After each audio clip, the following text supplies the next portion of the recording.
Salam, salam kasih dan damai sejahtera. Tuhan memberkati, menyertai dan melindungi. Salve.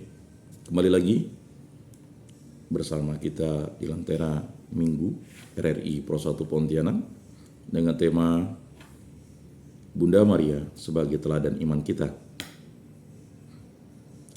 Maria satu-satunya wanita yang kedatangannya diramalkan. Uskup Agung Fulton J. Sin sering mengatakan bahwa Yesus adalah satu-satunya manusia yang kedatangannya ke dunia sudah diramalkan sebelumnya. Tak satupun pemimpin besar dunia atau tokoh agama lain yang kedatangannya diwartakan sebelumnya. Bahkan misi Yesus telah diketahui sebelum ia masuk ke dunia ini. Misinya adalah mengalahkan kuasa setan melalui wafatnya di salib. Dengan cara yang sama, kita bisa mengatakan bahwa perawan tersuci Maria adalah satu-satunya wanita yang kedatangannya ke dalam dunia telah diramalkan terlebih dahulu. Sesungguhnya seorang perempuan muda mengandung dan akan melahirkan seorang anak laki-laki. Yesaya 7 ayat 14. Misinya juga telah diketahui sebelum ia datang ke dunia ini.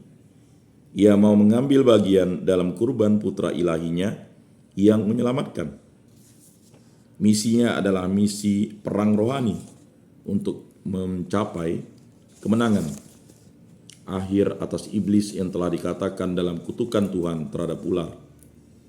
Aku akan mengadakan permusuhan antara engkau dan perempuan ini, antara keturunanmu dan keturunannya. Keturunannya akan meremukkan kepalamu dan engkau akan meremukkan tumitnya. Kejadian 3 ayat 15. Perawan tersuci Maria memainkan peran yang sangat penting dalam pergolakan besar antara kebaikan dan kejahatan, antara putra ilahinya serta murid-muridnya dan setan serta para pengikutnya. Dalam kitab Wahyu kita melihat gambaran yang demikian kuat yang melukiskan kebencian iblis terhadap perempuan yang mengandung sang penyelamat, terhadap Tuhan Yesus sendiri, terhadap para pengikutnya. Tampaklah suatu tanda besar di langit, seorang perempuan berselubungkan matahari dengan bulan di bawah kakinya dan sebuah mahkota dari 12 bintang di atas kepalanya. Ia sedang mengandung dan dalam keluhan dan penderitaannya hendak melahirkan, ia berteriak kesakitan.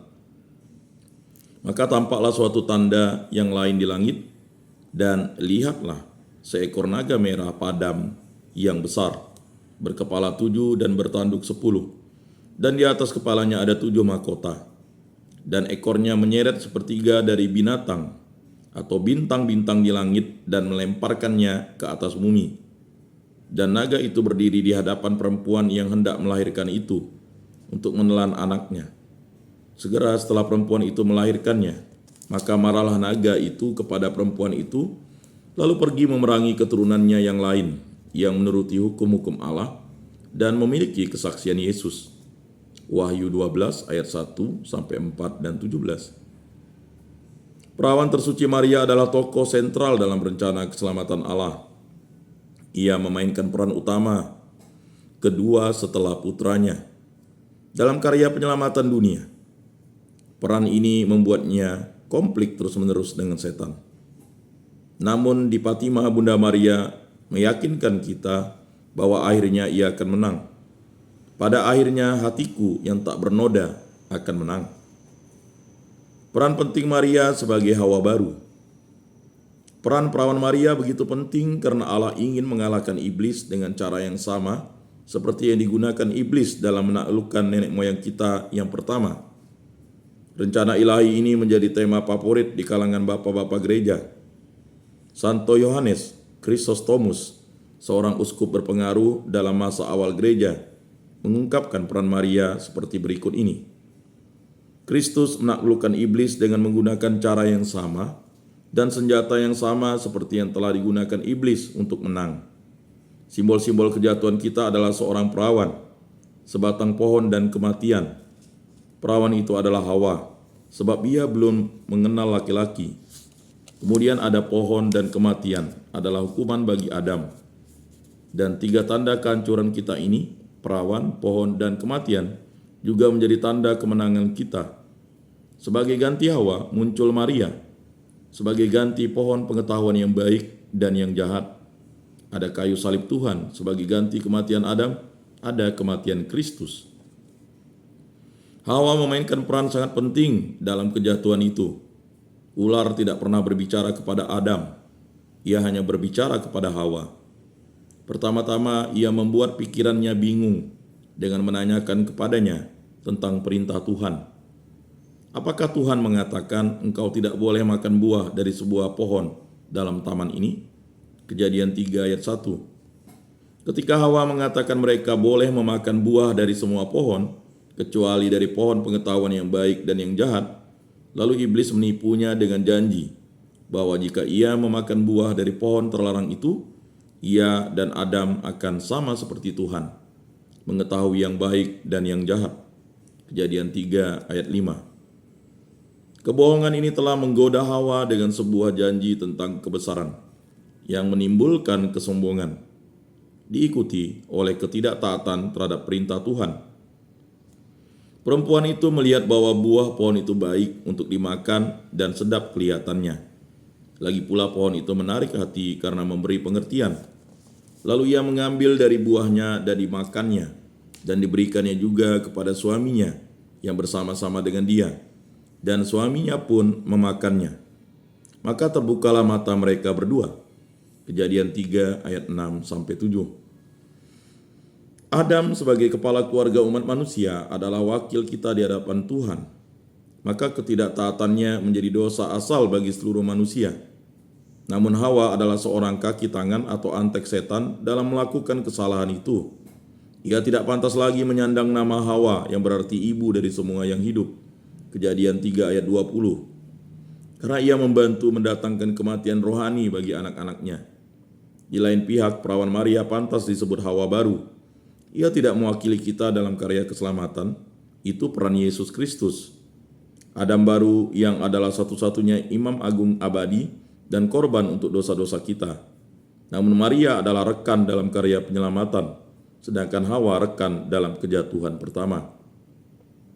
Dalam peristiwa kabar sukacita, perawan Maria dalam kerendahan hati dan ketaatannya menerima kehendak Tuhan, sebagaimana terlihat dalam jawabannya terhadap malaikat agung Gabriel. Dia diberitahu oleh malaikat agung itu bahwa ia akan mengandung dan melahirkan seorang anak laki-laki yang akan disebut anak Allah yang Maha Tinggi. Ketika malaikat agung itu telah menjawab pertanyaan bagaimana ia bisa mengandung karena belum menikah dengan Santo Yosef, Maria tidak ragu-ragu menjawab dengan rendah hati dan penuh kepercayaan. Sesungguhnya aku ini adalah hamba Tuhan, jadilah padaku menurut perkataanmu itu. Injil Lukas bab 1 ayat 38. Dosa Hawa membawa kematian rohani ke dalam dunia, sementara ketaatan total perawan Maria membawa Yesus, sumber hidup rohani kita, ke dalam dunia. Kerendahan hati dan ketaatan Maria menghapus kesombongan dan ketidaktaatan Hawa, membuatnya pantas menyandang gelar Hawa baru. Santo Irenaeus dari Lyon menjelaskan gelar ini. Hawa tergoda oleh kata-kata seorang malaikat dan kemudian menjauhkan diri dari Tuhan setelah tidak menaati perintahnya. Maria sebaliknya menerima kabar baik dari malaikat, melahirkan Tuhan karena menaati perintahnya. Hawa digoda untuk tidak menaati Tuhan, sedangkan Maria dibujuk untuk menaati Tuhan. Jadi perawan Maria menjadi pengganti perawan Hawa. Maria juga menjadi Hawa baru dalam cara ia berpartisipasi dalam misi keselamatan putranya untuk menyelamatkan dunia. Hawa mendorong Adam ke dalam dosa ketidaktaatan dengan memberinya buah terlarang. Sementara Maria pada pesta perkawinan di Kana mengantar Yesus menuju saatnya dengan meminta dia melakukan mukjizat pertamanya, mengubah air menjadi anggur. Begitu Yesus menyatakan kemuliaannya, ia berada di jalan menuju salib dan keselamatan kita. Peran Maria lebih intens di kaki salib ketika Yesus mempercayakan murid yang dikasihinya kepadanya. Ibu, inilah anakmu. Yohanes 19 ayat 26. Arti penampakan-penampakan Maria, karena kebajikannya yang patut diteladani, doa-doanya yang sangat manjur dan perlindungannya sebagai ibu, Bunda Maria menjalankan perannya sebagai Hawa baru yang ditandai oleh perlawanannya yang tak henti-henti terhadap setan serta perhatiannya terhadap kita. Gambaran-gambaran tentang peran Maria ini yang kita lihat dalam Injil dapat juga dilihat dalam penampakan-penampakannya. Dalam Injil ada contoh-contoh tentang keprihatinan Bunda Maria terhadap orang-orang yang berkekurangan. Pada pesta perkawinan di Kana, ia memberitahukan kepada Yesus bahwa pengantin baru memerlukan anggur agar bisa melanjutkan pesta perkawinannya.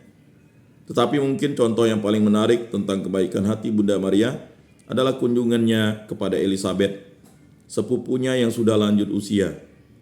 Begitu besar dan begitu Maria mendengar dari malaikat agung bahwa Elisabet sudah mengandung 6 bulan, ia segera pergi untuk menolongnya. Injil Lukas 1 ayat 39. Dalam kunjungan Maria kita menemukan sebuah pola yang bagus bagi banyak penampakan yang dilakukan sepanjang perjalanan sejarah Kristen. Dalam setiap peristiwa, Bunda Maria menampakkan diri untuk membantu, membimbing, dan menghibur anak-anaknya. Bunda Maria telah banyak kali menampakkan dirinya.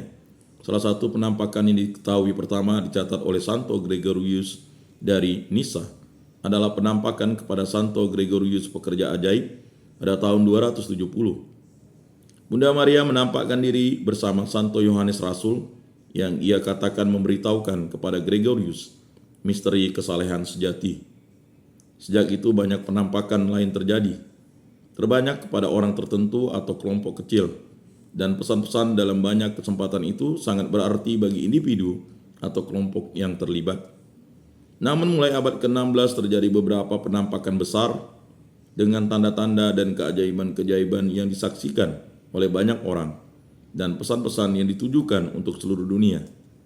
Penampakan-penampakan tersebut telah diakui oleh otoritas gereja demi kepentingan umat beriman. Walaupun kita tidak diwajibkan untuk percaya, kita dapat bertumbuh dalam iman, harapan, dan kasih jika kita percaya. Guadalupe, pada tahun 1531, Maria dari Guadalupe menampakkan diri kepada Juan Diego, seorang Indian yang bertobat di kota Meksiko. Pesannya menumbuhkan kesadaran penduduk asli Meksiko akan martabat mereka sendiri sebagai anak Allah yang penuh kasih. Akibatnya, lebih dari 9 juta penduduk asli dibaptis dalam kurun waktu 10 tahun. Penyembahan berhala suku Aztek seperti penyembahan dewa matahari dan dewa ular ditinggalkan, dan praktik mengorbankan manusia berakhir. Kita melihat Bunda Maria menjadi sarana Tuhan yang menghentikan kekuasaan setan selama berabad-abad atas penduduk asli Meksiko sebelum agama Kristen datang ke Amerika. Rue du Bac Paris. Bunda Maria menampakkan diri lagi pada tahun 1830 kepada Santa Catarina Laboire, seorang ngopi suster-suster cinta kasih yang tinggal di rumah induk di Paris di jalan yang dinamakan Rue du Bac. Maria memberikan pesan peringatan dan harapan kepada Katarina, terutama mengenai hal-hal yang akan terjadi di Prancis. Ia juga menunjukkan sebuah medali yang akan dibuatnya. Medali itu bergambar Maria yang menginjak ular di bawah kakinya dan memuat tulisan, "O Maria yang kandung tanpa noda, doakanlah kami yang meminta bantuan kepadamu." Begitu banyak berkat termasuk beberapa pertobatan yang mengagumkan yang dihasilkan oleh medali ini sehingga ia langsung dikenali luas sebagai medali ajaib. Sekali lagi Maria dikenal sebagai pengantara kita yang sangat berpengaruh dan sebagai manusia, sebagai musuh setan. Lourdes, dalam serangkaian 18 penampakan selama tahun 1858, Bunda Tersuci menampakkan diri kepada seorang anak berusia 14 tahun, Bernadette Sabiros, dekat Lourdes, sebuah desa di Prancis yang terletak di kaki gunung Pirenea. Dalam pesannya, Bunda Maria meminta doa, penitensi, dan silih bagi para pendosa. Bunda Maria juga memberikan sebuah mata air khusus yang membuat Lourdes menjadi terkenal. Banyak orang yang mandi dengan air itu sembuh secara ajaib. Ribuan orang yang telah mengunjungi tempat ziarah Maria ini merasa imannya diperbarui. Sebagian besar pesan Maria di Lourdes adalah pengungkapan identitas dirinya kepada Santa Bernadette. Aku dikandung tanpa noda. Gelar itu mengingatkan kita pada kitab Kejadian di mana Allah berkata kepada ular, "Aku akan mengadakan permusuhan antara engkau dan perempuan ini." Karena Maria dikandung tanpa noda, ia menjadi musuh utama setan. Dan karena bebas dari noda dosa asal, Maria penuh dengan rahmat, sehingga setan pun tidak dapat mengalahkannya. Fatima, sebuah penampakan istimewa.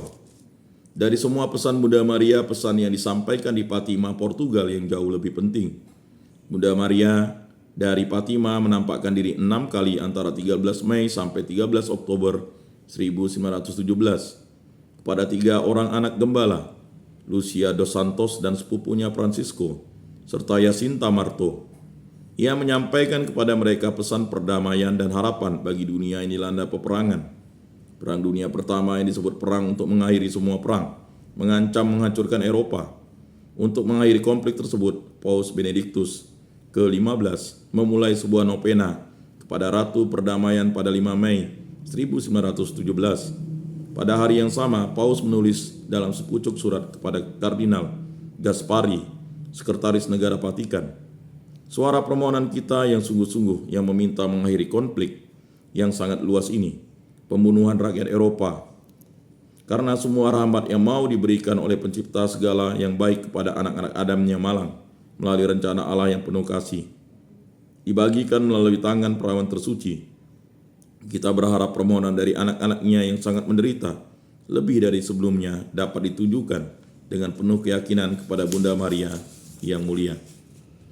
Pada hari Minggu 13 Mei 1917, hari ke-8 novena, Bunda Maria menjawab doa Paus dan putra-putrinya dalam lembah penuh dengan air mata ini dengan menampakkan diri untuk pertama kali di Fatima. Pesannya dengan janjinya yang penuh harapan, juga peringatan-peringatannya yang keras, dimaksudkan untuk seluruh dunia. Paus Yohanes Paulus II yang disebut Paus Fatima mengakui pentingnya pesan Maria bagi zaman kita ini ketika ia mengatakan bahwa pesan itu jauh lebih urgen dan penting bagi zaman ini daripada bagi orang di tahun 1917. Ia menambahkan bahwa para paus telah memberikan pengakuan khusus terhadap peristiwa-peristiwa Fatima. Sebab pesannya lebih profetis daripada pesan-pesan dalam penampakan-penampakan lainnya.